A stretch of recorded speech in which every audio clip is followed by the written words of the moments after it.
నమస్కారం వార్తలకు స్వాగతం. ముందుగా ముఖ్యాంశాలు. BRS leader RS Praveen Kumar press meet, పలు అంశాలపై వివరణ. మాజీ మంత్రి పేర్ని నాని ప్రెస్ మీట్, ఇరు పార్టీలపై ఫైర్.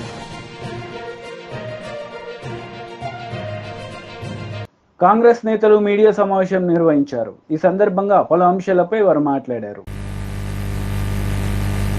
కానీ అబండాలు రాళ్ళు వేస్తుడు బంద్ చేసేసాడు. ఈ రాళ్ళు కొట్టుడు బంద్ చేయండి.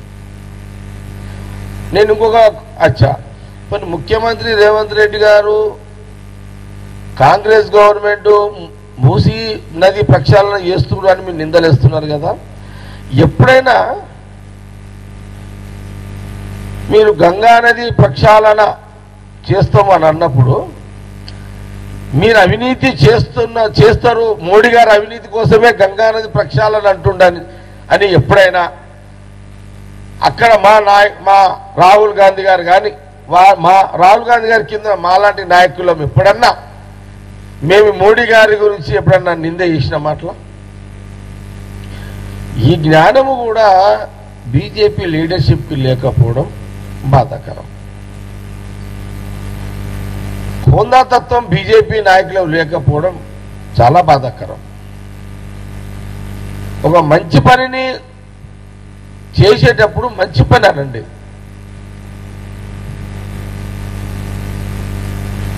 ఇక మీరు గంగా నదిలో మోడీ గారు అవినీతి చేసిండు అని మీరు ఒప్పుకుంటే దీని గురించి అప్పుడు మేము క్లారిటీ ఇచ్చేస్తున్నాం. ఇదొకటి.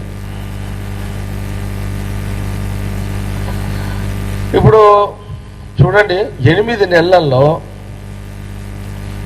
నేను 2 రోజులు సెక్రటరియట్కి పోయినా. మొన్న అసెంబ్లీకి 2 రోజులు ఉన్నా, నేను పోయినా 2 రోజులు సెక్రటరియట్కి పోయినా. నేను ఆ 2 రోజులు కూడా మా దామోదర్ రాజ నరసింహ గారు, మా మినిస్టర్ గారు అసెంబ్లీకి పోదాంరా అంటే నేను ఎమ్మెల్యే లేనన్నా బాగుండదు రాకపోతే అని అన్నా.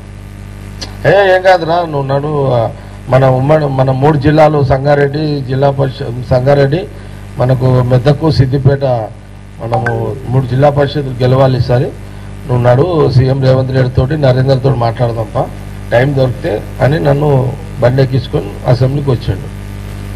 నేను వచ్చినాక అక్కడ చూసిన కదా అసెంబ్లీలో, నేను గతంలో బీఆర్ఎస్ గవర్నమెంట్ ఉన్నప్పుడు నేను ఎమ్మెల్యేగా ఉన్నా కదా, అప్పటికి ఇప్పుడు వ్యత్యాసం చూసాను నేను. అసలు మా మినిస్టర్స్ ఎవరి శాఖలలో వాళ్ళు ఎంత బిజీ ఉన్నారు.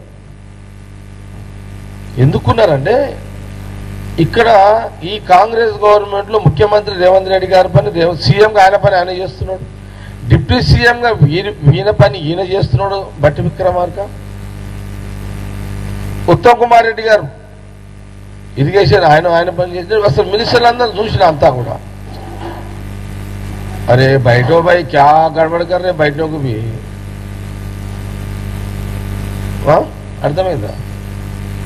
అసలు ఈ మినిస్టర్ ఎక్కడ చూసినా ఎవరు ఏ ప్రశ్న అడిగినా, ఏ అపోజిషన్ పార్టీ ప్రశ్న అడిగినా అసెంబ్లీలో హోందాగా ప్రవర్తించారు.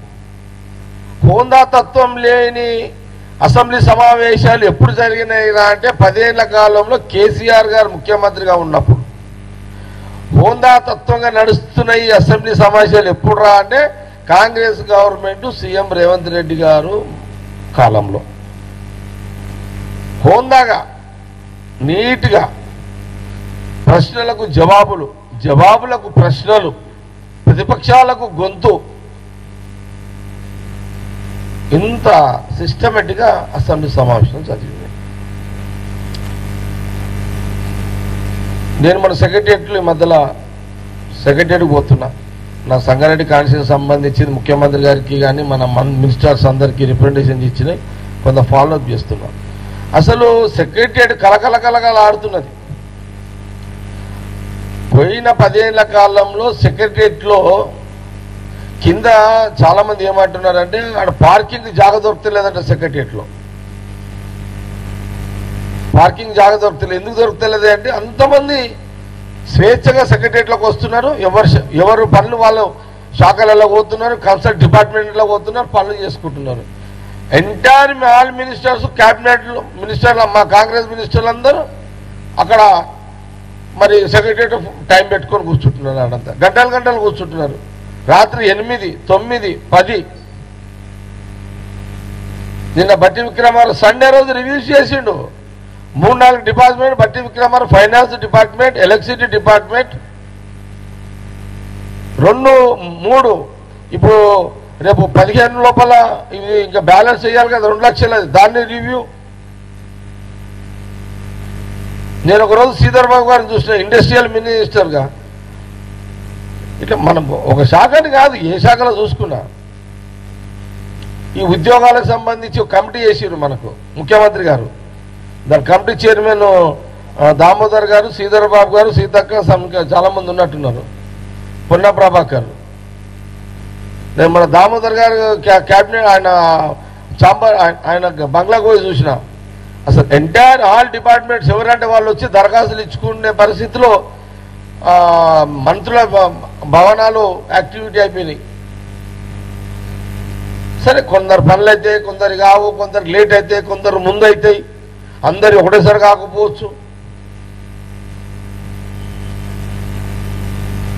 టీడీపీ లీడర్ మీడియా సమావేశం నిర్వహించారు. ఈ సందర్భంగా పలు అంశాలపై ఆయన మాట్లాడారు. ప్రమాణ స్వీకారాన్ని జూన్ 9 ఏర్పాటు చేసుకుంటాను ప్రగల్భాలు పలికి తీరా రిజల్ట్స్ వచ్చేసరికి పిచ్చెక్కిన జగన్మోహన్ రెడ్డి గారు తనకి ఏదైతే ఒక మాజీ ముఖ్యమంత్రికి భద్రత ఎంత ఉంటుందో అంతే కల్పిస్తామంటున్నట్టు పోలీసు వర్గాలు. లేదు, నాకు భద్రత 986 మందితోటి బహుశా ఉత్తర కొరియా అధ్యక్షుడు తలదన్నేట్టుగా ఉన్నటువంటి భద్రతను ఏర్పాటు చేసుకున్న స్పెషల్ పోలీస్ ఏదైతే సెక్యూరిటీ గ్రూప్ యాక్ట్తో ఏర్పాటు చేసే ఒక యాక్ట్, దాంతో 986 మందిని సెక్యూరిటీ ఏర్పాటు చేసుకుని బహుశా ఎవరికి కూడా లేనటువంటి సెక్యూరిటీని ఏర్పాటు చేసుకుని అది నాకు ఇప్పుడు కావాలంటారు. దాన్ని ఇవ్వలేదు కాబట్టి పోలీసు వర్గాలు ఒక మాజీ ముఖ్యమంత్రికి ఏదైతే ఉంటుందో అదే సెక్యూరిటీ ఇస్తామంటున్నారు, అదే ఏర్పాటు చేస్తున్నారు. సహజంగా ఒక వీఐపీ భద్రత అంటే 100 మంది దాకా ఉంటారు అన్ని షిఫ్ట్లో కలుపుకొని. కానీ జగన్మోహన్ రెడ్డి గారికి 900 మంది పైచిలకు భద్రత కావాలంటారు. అది ఇవ్వలేదు కాబట్టి నన్ను అంత మంచి కుట్ర చేస్తారంటారు. అయ్యా జగన్మోహన్ రెడ్డి గారు ఒకటే సూటి ప్రశ్న, మీరే హత్యలు చేసి ఉన్నారు తప్ప ఈ రాష్ట్రంలో హత్య రాజకీయాలని రాష్ట్రానికి అలవాటు చేసింది, ఈ రాష్ట్రానికి తెలియజేసింది, ఈ రాష్ట్రంలో ఏర్పాటు చేసింది మీరు, మీ తండ్రి గారు, మీ కుటుంబం తప్ప తెలుగుదేశం పార్టీకి ఏ రోజు నుంచి కూడా, పార్టీ ఆవిర్భావం నుంచి కూడా తెలుగుదేశం పార్టీకి ఆ సంస్కృతి లేదు, తెలుగుదేశం పార్టీ ఆలోచన లేదు. అందున ప్రస్తుతం మన ముఖ్యమంత్రి జాతీయ తెలుగుదేశం పార్టీ అధ్యక్షులు మాన్యశ్రీ చంద్రబాబు నాయుడు గారు అభివృద్ధి ధ్యేయంగా పనిచేసే అలవాటు తప్ప ఇలాంటి కుట్ర రాజకీయాలు కానీ, హత్యా రాజకీయాలు కానీ, దుర్మార్గ రాజకీయాలు కానీ, లేకపోతే ప్రజల్ని ఎలిమినేట్ చేసేటువంటి పరిస్థితి లీడర్స్ని అలాంటి అలవాటు లేదు. నీ కాలంలో 5 సంవత్సరాల్లో 2000 మంది తెలుగుదేశం పార్టీ కార్యకర్తల్ని పొట్టన పెట్టుకున్నావు. చివరి ఆఖరికి నీ ఎంపీని కూడా జైల్లో పెట్టి కొట్టించిన సందర్భం. కాబట్టి హత్యా రాజకీయాలు నువ్వు నేర్పుతున్నావు, హత్యా రాజకీయాలు నువ్వు చేస్తున్నావు తప్ప ఎవరు కూడా తెలుగుదేశం పార్టీ ఆనవాయితీ లేదు, అది తెలుగుదేశం సంస్కృతిలో కూడా లేదు. మీరు ఇవాళ ఏదో విధంగా అబాస్పాలు చేయాలి తెలుగుదేశం పార్టీని. ఓడాం కాబట్టి ఇది ఎట్లో గట్లా ప్రజల మీదకి నెట్టాలి ఈ ప్రభుత్వాన్ని. ఎందుకంటే ప్రభుత్వంగా ఈ 2 నెలల్లోనే ప్రజలకు జవాబుదారీతనంగా, అత్యంత బాధ్యతాయుతంగా 5 సంవత్సరాల ధ్వంసమైన పరిపాలన 2 నెలల్లోనే గాడిన పెట్టి ప్రజల ఆమోదాన్ని, ప్రజల హర్షాతిరేకాల మధ్య చంద్రబాబు నాయుడు గారు పరిపాలన చేస్తుంటే ఇవాళ అది ఓర్చుకోలేని నువ్వు నన్ను అంతమొందించడానికి జనం నవ్వుకుంటున్నారు. అయ్యా, మేము అంతమొందించాం కదా నేను రాజకీయంగా, తిరిగి కొత్తగా ఎవరు అంతమొందించాలి నిన్ను? అవసరం లేదు. ప్రజా జీవితం నుంచి తరిమి కొట్టాము, ఇక నిన్ను చూడటం అంటే మమ్మల్ని మేము హత్య చేసుకున్నట్టే. కాబట్టి నీ ముఖం కూడా చూడటానికి సిగ్గుగా ఉందని జనం ఓ బ్రహ్మాండమైన తీర్పు ఇస్తే అది ఓర్చుకోలేని జగన్మోహన్ రెడ్డి గారు తను అధికార పార్టీ మీద లేదా తెలుగుదేశం, జనసేన, బీజేపీ కూటమి మీద ఒక అభాండం వేస్తున్న పరిస్థితి. జనం ఎవరు నమ్మలేదు కాబట్టి ఆ రోజు నీకు 151 సీట్లు ఇచ్చినా 5 సంవత్సరాల్లో నువ్వు 175 అన్నా కూడా ఇవాళ 11 సీట్లకు పరిమితం చేసి ప్రతిపక్ష హోదా కూడా లేదు నీకు. ఎంత దారుణం అంటే నిన్ను అంగీకరించలేకపోయారు జనం. కానీ తమరు ఇంకా అర్థం చేసుకోకుండా, ప్రజాభిప్రాయాన్ని అర్థం చేసుకోకుండా, ప్రజలు ఏం కోరుకుంటున్నారో, ఎలాంటి పరిపాలన కావాలనుకుంటున్నారో, ప్రజలు ఎలాంటి నాయకుడు కావాలనుకుంటున్నారో ఆ నాయకుడిని ఎన్నుకొని ఆయన ద్వారా పరిపాలన చవిచూస్తున్నటువంటి పరిస్థితి. కానీ తమకి బాధగా ఉంది. నీ చెల్లెళ్ళు నేను రాష్ట్రంలో కోరుకున్నారు, మాకు రక్షణ కల్పించండి జగన్మోహన్ రెడ్డి గారిని గురించని. ఒక పక్కన షర్మిల గారు, మరో పక్క సునీత గారు సొంత తండ్రిని కోల్పోయి అన్న మా నాన్నను చంపేశారు చూడంటే ఉదయం పూటేమో గుండెపోటు అన్నావు, సాయంకాలానికి గొడ్డలి పోటు అన్నావు, 3 సెకండ్ మరుసటి రోజు ఉదయంకి వచ్చేసరికి నారాసుర రక్త చరిత్ర చంద్రబాబు నాయుడు గారు అది చేయించారన్నావు. ప్రజలు అర్థం చేసుకున్నారు. హైకోర్టులు ఏం చెప్పినాయి, లేదా సిబిఐ, అసలు సిబిఐతో ఎంక్వైరీ చేయించమన్నావు. నువ్వు ప్రభుత్వంలోకి వచ్చినాక సిబిఐ ఎంక్వైరీ పని లేదన్నావు. కోర్టుల్లో ఒక ఆర్డర్ తెచ్చుకున్నావు, దీని గురించి చర్చించకూడదు అని. అంటే ప్రతి క్షణం నువ్వు ఈ రాష్ట్ర ప్రజలు అమాయకులు, ప్రజలు అర్థం చేసుకోలేరు, ప్రజలకు అవగాహన లేదు, ప్రజలకు జ్ఞాపక శక్తి లేదు, ప్రజలు నేనేం చెబితే తింటారు. ఎందుకంటే ఒక మోసగాడిని, హత్యా రాజకీయాల్లో రాటు తేలినటువంటి వాడిని, ఆ రోజు పరిటాల రవి లాంటి వారిని కూడా హంతమొందించినటువంటి కుట్రలో భాగస్వామిని, నన్నే నమ్మి ఓటేసి 151 సీట్లు తెచ్చినటువంటి జనాన్ని ఎలాగైనా మోసం చేయొచ్చు. ఒకసారి ఈ మోసంని ప్రజలు అర్థం చేసుకుని తిరగొట్టారు. అయినా కూడా మరొకసారి మోసం చేయాలనే ఉద్దేశంతో నువ్వు చేస్తున్నటువంటి ప్రయత్నాలు ఏవైతున్నాయో ప్రజలు హర్షించే స్థితిలో లేరు, అంగీకరించే స్థితిలో లేరు. నీ హత్యా రాజకీయాలను జనం అర్థం చేసుకున్నారు. నువ్వెంత దుర్మార్గుడువో ఆఖరికి చెల్లి, తల్లి అందరూ కూడా రోడ్ల వెంబడి తిరగాల్సిన పరిస్థితి వచ్చింది. నీ నుంచి రక్షణ వాళ్ళు కోరుకుంటున్నారు. ఇవాళ నిన్ను అంతమొందించాల్సిన అవసరం తెలుగుదేశం ప్రభుత్వానికి కానీ ఈ కూటమికి కానీ ఇటువంటి పరిస్థితి లేదు, ఆలోచన లేదు. ఆలోచన చేసే తీరిక కూడా ఇవాళ అధినాయకుడు బీజేపీ రాష్ట్ర అధ్యక్షుడు కిషన్ రెడ్డి మీడియా సమావేశం నిర్వహించారు. ఈ సందర్భంగా పలు అంశాలపై ఆయన మాట్లాడారు. అటు ప్రభుత్వంలో అనేక కీలక బాధ్యతలు నిర్వర్తించారు. కేంద్ర విదేశాంగ శాఖ మంత్రిగా, లోక్సభలో ప్రతిపక్ష నాయకురాలిగా, భారతీయ జనతా పార్టీ జాతీయ ప్రధాన కార్యదర్శిగా, అధికార ప్రతినిధిగా అన్ని వర్గాల ప్రజలలో మన్ననలు పొందినటువంటి మంచి నాయకత్వ పటిమ కలిగినటువంటి వ్యక్తి స్వర్గీయ సుష్మా స్వరాజ్ గారు. వారు లోక్సభలో ప్రతిపక్ష నాయకురాలిగా ఉన్నప్పుడు తెలంగాణ చివరి దశ ఉద్యమంలో వారు కీలక పాత్ర పోషించడం జరిగింది. రాష్ట్ర అధ్యక్షుడు ఆ రోజు కూడా నేను పనిచేశాను. తెలంగాణ పౌరసభల పేరుతో ఆనాడున్నటువంటి తెలంగాణలోని అన్ని జిల్లా కేంద్రాలలో తెలంగాణ ఉద్యమానికి మద్దతుగా, ఉద్యమకారులకు అండగా, తెలంగాణ రాష్ట్ర సాధన కోసం నిర్వహించినటువంటి అనేక సభలలో వారు ప్రసంగించడం జరిగింది. అంతేకాకుండా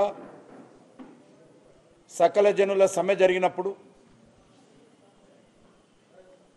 తెలంగాణ రాష్ట్రంలో ఆనాటి కాంగ్రెస్ పార్టీ ప్రభుత్వము తెలంగాణ ఉద్యమకారుల మీద, తెలంగాణ ప్రజల మీద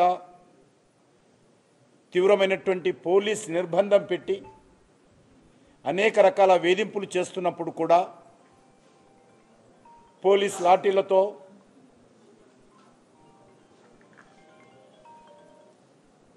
రబ్బరు బుల్లెట్లతో దాడులు జరిపినప్పుడు ఆ రోజు లోక్సభలో ఉస్మానియా యూనివర్సిటీ విద్యార్థుల కండగా, తెలంగాణ ప్రజల కండగా గొంతు ఎత్తినటువంటి, తెలంగాణ ప్రజల గుండె చప్పుడై తెలంగాణ వాణి వినిపించినటువంటి చరిత్ర శ్రీమతి సుష్మా స్వరాజ్ గారు. కేంద్ర ప్రభుత్వం మీద ఒత్తిడి చేసి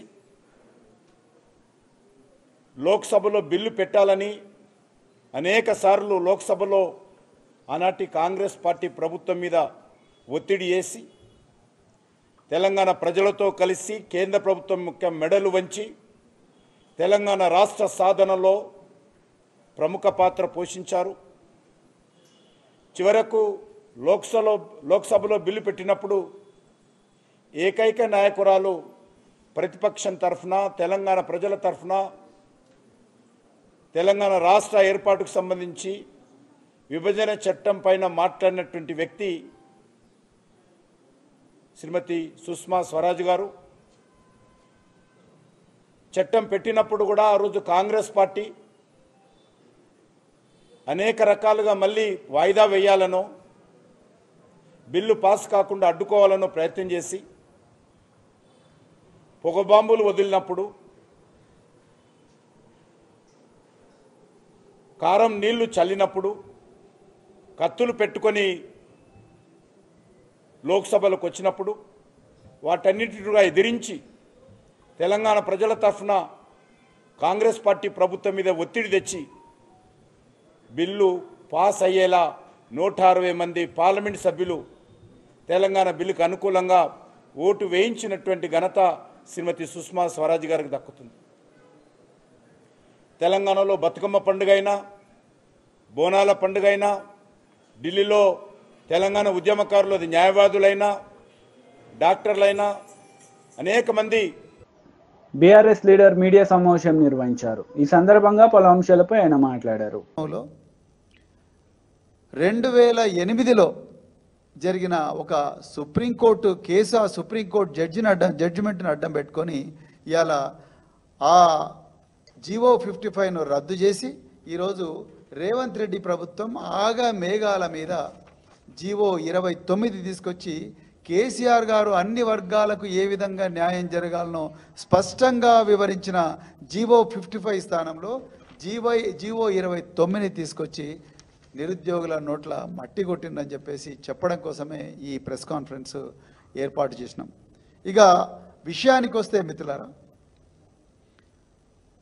రాజ్యాంగబద్ధంగా ఆర్టికల్ 14 ప్రకారం కానీ ఆర్టికల్ 16 క్లాజ్ 4 ప్రకారం కానీ బలహీన వర్గాలకు ఎస్సీలు కావచ్చు, ఎస్టీలు కావచ్చు, వెనకకు నెట్టివేయబడ్డ తరగతులు అంటే ఓబీసీలు కావచ్చు, రిలీజియస్ మైనారిటీలు కావచ్చు, పర్సన్స్ విత్ డిజేబిలిటీ అంటే దివ్యాంగులు కావచ్చు, స్పోర్ట్స్ కోటా కావచ్చు, లేకపోతే ఇప్పుడు కొత్తగా అగ్రవర్ణాల్లో ఉండే పేదలు కావచ్చు, వీళ్ళందరికీ కూడా రాజ్యాంగబద్ధంగా రిజర్వేషన్లు ఇవ్వాలి.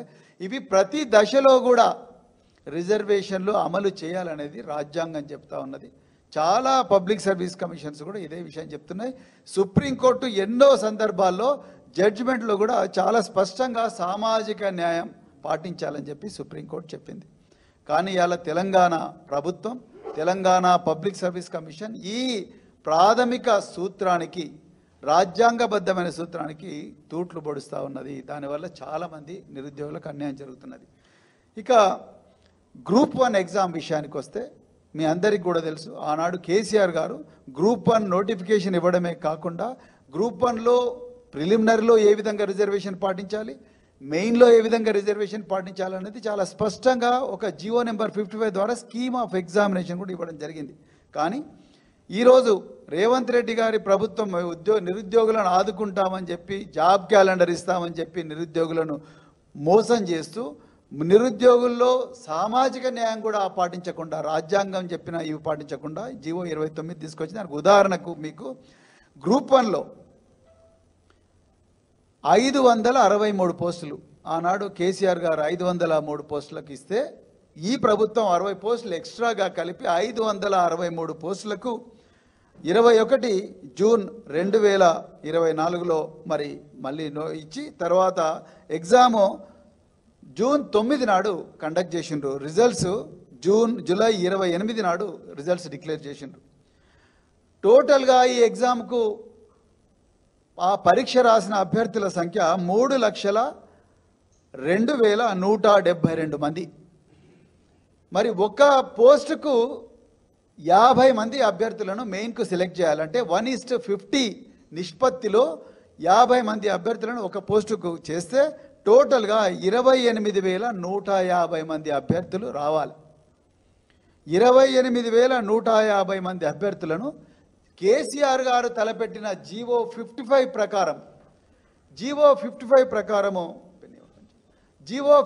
ప్రకారం సెలెక్ట్ చేస్తే అందులో ఈ 563 పోస్టుల్లో రిజర్వ్ చేయబడని అంటే ఓపెన్ కాంపిటీషన్ ఓసీ కోటాలో ఉండే పోస్టులు 209. అంటే ఈ 40% ఈ ఎల్లో పచ్చ కలర్లో ఉన్న ఈ పోస్టులు 209. వీటి కోసం 10,450 మంది అభ్యర్థులను 1:50 నిష్పత్తిలో సెలెక్ట్ చేయాలి. అదేవిధంగా మిగతా ఏవైతే పోస్టులు ఉన్నాయో ఆ పోస్టులు 60% పోస్టులు ఏవైతే ఉన్నాయో ఆ 60% పోస్టులు టోటల్గా 17,700 మంది అభ్యర్థులను సెలెక్ట్ చేయాలి. తెలంగాణ పబ్లిక్ సర్వీస్ కమిషన్ ప్రభుత్వ ఆదేశాల మేరకు అది జీవో 55 చెప్తున్నది. కానీ జీవో ఈరోజు రేవంత్ రెడ్డి ప్రభుత్వం ఏం చేసిందయ్యా అంటే ఈ సామాజిక న్యాయం అదేవిధంగా రాజ్యాంగం చెప్తున్న రిజర్వేషన్లు ప్రిలిమినరీ స్టేజ్లో వైసీపీ లీడర్ పేర్నినాని మీడియా సమావేశం నిర్వహించారు. ఈ సందర్భంగా పలు అంశాలపై ఆయన మాట్లాడారు. పోలీస్ వ్యవస్థ ఏ రకంగా మీరు దిగజార్చారనేది ఇవాళ నంద్యాల జిల్లాలో జరిగినటువంటి హత్యా సంఘటన ఎంత కిరాతకం అంటే నారపరెడ్డి అనే ఆయన డిఎస్పీ గారికి, ఎస్ఐ గారికి, సిఐ గారికి, డిఎస్పీ గారికి, ఎస్పీ గారికి అందరికీ ఫోన్ చేస్తాడు. సార్, మా ఊళ్ళో తెలుగుదేశం నాయకులందరూ కూడా గుంపులుగా పోగేసుకుంటున్నారు, జమ అవుతున్నారు. మాకెందుకో ఊళ్ళో ఏదో జరుగుతుందని చెప్పని భయంగా ఉంది, హింస జరుగుతుందని భయంగా ఉంది, మీరు పోలీసులను పంపించండి సార్ అని చెప్పని పంపిస్తే ఫోన్లు చేస్తే గంటలు గంటలు గడిచినా పోలీసు రారు. నంద్యాల హెడ్ క్వార్టర్కి, నంద్యాల జిల్లా హెడ్ క్వార్టర్కి అంటే జిల్లా ఎస్పీ ఉండేటువంటి చోటుకి, అతను బస చేసేటువంటి విధి నిర్వహణ చేస్తున్నటువంటి చోటుకి 12 కిలోమీటర్ల దూరంలో ఉన్నటువంటి సీతారాంపురం అనే గ్రామం నుంచి నారపరెడ్డి అని చెప్పని ఆయన ఫోన్ చేస్తే పోలీసు రారు. ఎప్పటికి వస్తారు? కొన్ని గంటలు గడిచిన తర్వాత ఒక ఎస్ఐ గారు, ఒక కానిస్టేబుల్ గారు, ఒక హోంగార్డ్ గారు వస్తారు. వచ్చి ఏం చేస్తారా అంటే ఈ నారపరెడ్డికి చెప్తారు, నువ్వు ఇక్కడ ఉండబాకు, నిన్ను చంపేస్తారు, మేము ఆపలేం, నువ్వు వెళ్ళి పోలీస్ స్టేషన్లో దాక్కో, నువ్వు అర్జెంట్కి వెళ్ళిపో పోలీస్ స్టేషన్కి, నువ్వు పోలీస్ స్టేషన్కి వెళ్ళిపోయి స్టేషన్లో కూర్చుని నాకు సెల్ ఫోన్లో ఫోటో తీసి వాట్సాప్లో నాకు పంపించు, నువ్వు వెళ్ళిపోయి ఇక్కడి నుంచి. విన్నామా మనం ఎక్కడన్నా? ఎప్పుడన్నా ఏ ప్రభుత్వంలో అయినా విన్నామా? ఈ రెడ్ బుక్ రాజ్యాంగంలో ఇది జరుగుతుంది.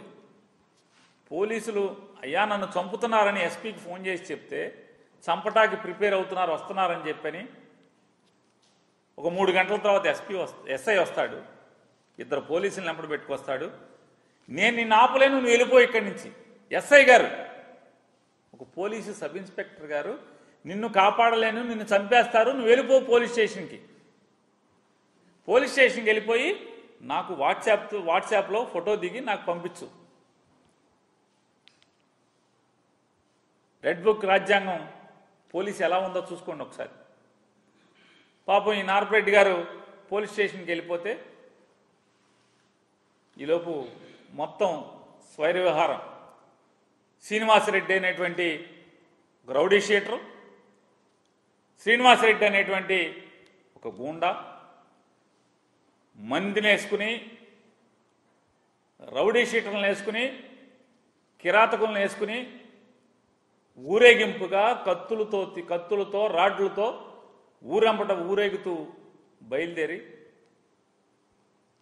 ఎవరైతే ఈ నారపరెడ్డి ఇంటికి వస్తూ దారిలో నారపరెడ్డి లేడు, పోలీస్ స్టేషన్కి ఎస్ఐ పంపించేశాడని చెప్పని కౌరు తెలుసుకుని మనం ఎవడొకడిని చంపాలని వచ్చాం కాబట్టి నారపరెడ్డి తప్పుకుంటే ఎవడొకడిని వేసేయాలని చెప్పని సుబ్బారాయుడు అనేటువంటి ఒక అమాయకుడు అనేటువంటి వైఎస్ఆర్ కాంగ్రెస్ పార్టీ నికార్సైన కార్యకర్తని హత్య చేయటం, అడ్డొచ్చిన అతని భార్యను కూడా పొడవటం, కత్తులతో పొడవటం. ఇది నిన్న వార్తలు ముగించే ముందు ముఖ్యాంశాలు మరోసారి. BRS leader RS Praveen Kumar press meet, పలు అంశాలపై వివరణ. మాజీ మంత్రి పేర్ని నాని ప్రెస్ మీట్, ఇరు పార్టీలపై ఫైర్.